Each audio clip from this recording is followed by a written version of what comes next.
Welcome back to ZNGP Today.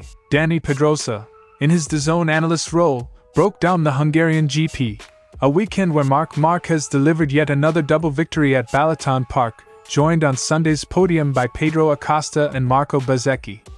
While Marquez extended his dominance, Marquez's crash and Pecco Bagnaia's struggles highlighted contrasting fortunes in the title race. Pedrosa focused on what truly sets Marc apart, not just winning, but how he handles the crushing weight of expectation. Pol Espargaro's stand-in role for Tech3 KTM at the Hungarian Grand Prix delivered one of the weekend's most unexpected storylines, a last-lap duel with two-time world champion Francesco Bagnaia, and a victory in that battle. For the KTM test rider, who has been racing sporadically in 2025 as injury cover, the result carried a mix of personal satisfaction and wider reflection on the state of Ducati's former title leader. Fabio Quartararo set a clear benchmark for Yamaha's new V4 prototype. If the M1 V4 leaves him less than half a second off his current inline M1 during the Misano test, he'll judge it a meaningful step, and a candidate to replace the inline machine in 2026. The bluntness of the target underlines how high the bar is for Yamaha's ambitious engine switch. Jack Miller cooled the heat after a blunt media outburst about his 2026 future. The Australian personally apologized to Yamaha Racing Managing Director Paolo Pavizio after publicly warning he would move forward if the factory didn't decide soon. Yamaha says Miller is on a shortlist for a Promax seat next year, and Pavizio described the situation as a tough choice that will be closed when the factory is ready. Don't forget to click subscribe button and the bell icon for MotoGP news update.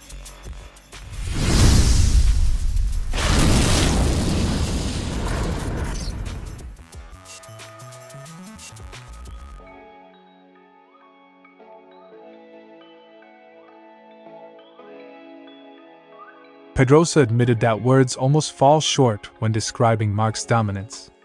But for him, the most impressive trait isn't the victories themselves, it's Marc's ability to handle the inevitable pressure that comes with them. There's nothing to say, it's impossible. He's done everything perfectly. What impresses me most is how he manages expectations. When you win every race, the pressure is that you must always win. He calms that down when speaking to the press. That's impressive. Dani Pedrosa's statement. Pedrosa underlines that great champions are defined not only by results but also by psychological balance, and Marc is mastering both. Rookie sensation Pedro Acosta continues to make waves. Pedrosa argued that Acosta's qualifying position limited his chances, but the potential is clear. If Pedro had been on the front row, maybe he could have been a little closer to Marc at some point. Montmello will be another chance to check if the bike has made progress. It's a demanding circuit. Pedrosa sees Acosta as a genuine challenger, but only if he sharpens qualifying to put himself in striking distance. Pedrosa reminded that Montmello hasn't always been Marquez's strongest venue, hinting that it could pose difficulties. It's a little more complicated for Marc than other tracks, though he often finds a way to cover that. With the confidence he's riding with now, rivals must work hard to compete. Barcelona may test Marquez, but given his current form, even weaknesses may be masked by confidence and adaptability. Defending champion Pecco Bagnaia endured another bruising weekend, starting 15th, penalized, and salvaging 9th. Pedrosa pointed out both sides. Frustration but also resilience. It's been up and down. Still, he recovered a lot on the first lap, and although there were mistakes, there are positives. Even if small, he should hold on to that. Bagnaia leaves Hungary wounded but not broken. Finding silver linings could be key to reigniting his campaign. Jorge Martin, fresh from earlier injury concerns, finished fourth and rediscovered his rhythm. For Pedrosa, that emotional rebound mattered as much as the result. After all the physical tests and painful recovery, being back where you enjoy it most is an incredible feeling. Martin's resilience is a reminder that the title fight remains open, especially if he continues this upward trajectory. Dani Pedrosa's Hungary debrief blended admiration and realism, Marquez's mastery of both track and expectation, Acosta's growing potential, Bagnaia's mixed fortunes, and Martin's emotional comeback. Looking ahead, Montmello looms as a different challenge, a venue where Marc has historically had to dig deeper. For rivals, that may be the sliver of opportunity, but with Marquez's current confidence, the mountain to climb remains steep. Espargaro's second appearance of the season showcased both his own sharpness and the progress KTM has made with the RC16. From Friday, he was competitive against the factory machines, culminating in a 10th place finish in the sprint. Top KTM after Pedro Acosta and Enea Bastianini crashed out. On Sunday, Espargaro shadowed Brad Binder throughout the 26-lap race, both riders climbing forward as others faltered. Their biggest scalp came when Bagnaia served a long lap penalty, dropping behind the orange bikes. What followed was a relentless fight to the flag. Bagnaia mounted his recovery, catching Espargaro in the final laps and snatching 8th into turn 1. But Espargaro, a master of opportunism, had already calculated his counterattack. I was braking pretty late, but he overtook me on the last lap, in the first corner. I was planning to try to overtake him on the back straight in corner 5. But I think he knew it. So he braked pretty late. And I think he overbraked. He went wide and I could take profit and go inside. That small error by Bagnaia sealed the duel in Espargaro's favor, a symbolic result given their contrasting 2025 trajectories. While proud of his own performance, Espargaro was quick to acknowledge that seeing Bagnaia in such a fight was unusual. It's not normal to see Pecco fighting against me. It's not his position, but sooner or later he's going to come back. And we are going to enjoy again seeing Pecco fighting for the top, Espargaro admitted. The comment reflected the paddock's surprise at Bagnaia's ongoing struggles, crashes, penalties, and a lack of front-running speed, which have widened the gap to Marc Márquez in the championship. For KTM, Hungary underlined the value of its testing program.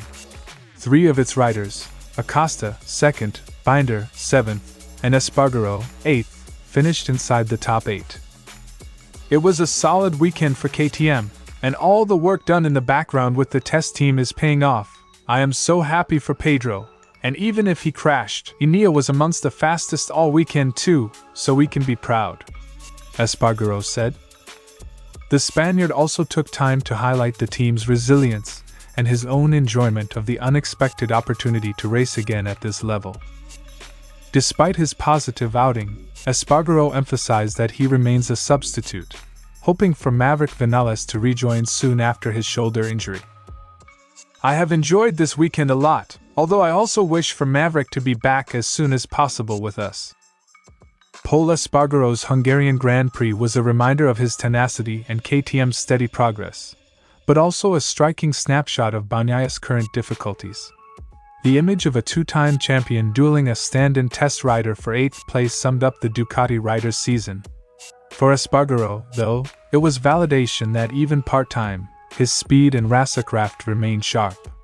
For Bagnaia, it was another sign that a long road lies ahead if he wants to return to fighting Marc Márquez. Quartararo put the yardstick plainly.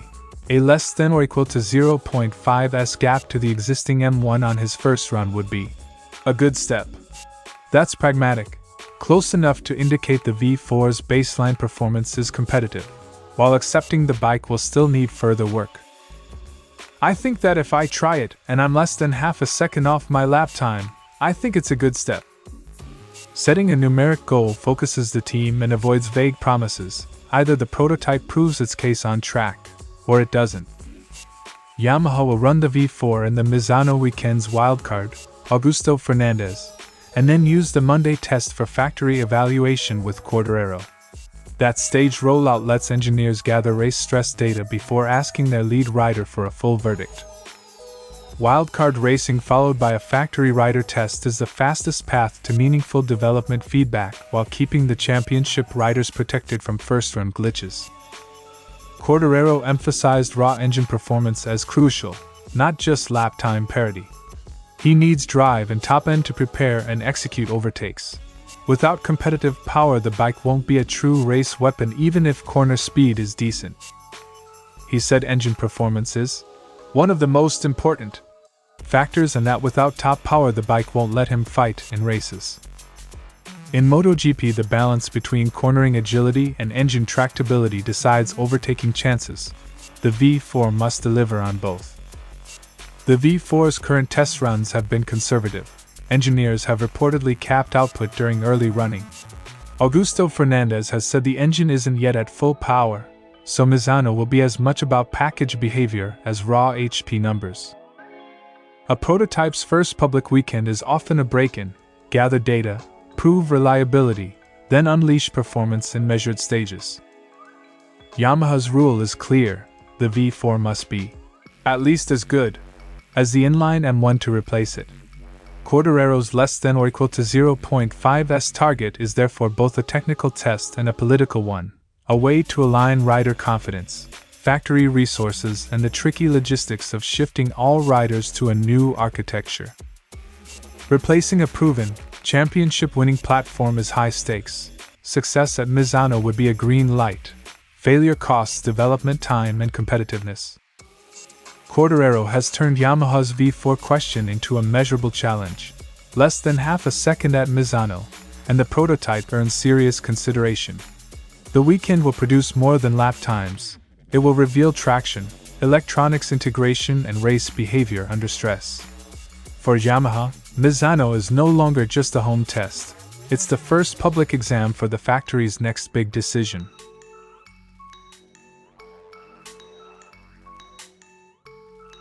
Miller admitted frustration in Hungary after months of waiting on Yamaha's decision over who will partner Toprak Razgatlioglu at Pramac in 2026. The next day tone was more conciliatory. Miller sought out Paolo Pavizio to apologize for his choice of words. He lost his temper a bit at the fourth question on the same subject.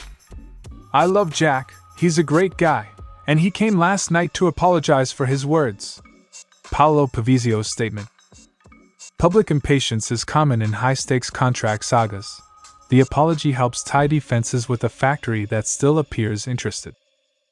Miller signed a one-year deal with Pramac Yamaha for 2025 and has been waiting on Yamaha's call for next season. Initially, Yamaha expected to choose between Miller and teammate Miguel Oliveira, but the factory later explored other options, notably Diogo Moreira and Manuel Gonzalez, complicating Miller's path. A crowded candidate list and Yamaha's strategic priorities, including the V4 project, have stretched the decision window and increased public pressure. When pushed in Hungary, Miller made his impatience plain. "I've been more than patient enough. If you want me, you want me. If you don't, you don't. I have options, and I'm going to move forward with those options if it doesn't come quickly." That bluntness risked alienating a factory that prizes diplomacy. The following apology appears to have reset relations. For a rider in his 30s with competitive options off the MotoGP grid, and interest from World SBK, patience has a real commercial cost. Pavizio struck a measured tone in response. Yamaha will decide when it's ready, and while Miller is on a very short list, the factory won't force a call prematurely. "We'll decide when we're ready. We're close, it's a tough choice, and Jack knows he's on a very short list, but I'm not forcing anyone to wait." That language preserves negotiating leverage for Yamaha while signaling Miller remains very much in contention. Miller's public brinkmanship was designed to accelerate a decision, and it may have helped. Reports over the weekend in Hungary suggested Yamaha is leaning toward retaining Miller for 2026. Yamaha's plans, including its V4 rollout and reshaped satellite lineup, and the availability of rising talents make roster calls both tactical and strategic. For Miller, the ideal outcome is security at Pramac to help with development of Yamaha's new direction. For Yamaha, locking experience into the program eases transition risks. Jack Miller's short-lived flare-up ended with a handshake and renewed mutual respect. The episode underscored the pressure on riders chasing limited factory-aligned seats, but also showed how quickly public heat can be cooled by a private apology. Yamaha says a decision is close. Miller's place on the shortlist looks safe for now, but the final call will hinge on a mix of performance, strategy, and the factory's appetite for continuity into 2026. Thanks for watching ZNGP Today, and this is your MotoGP news update. And see you next time!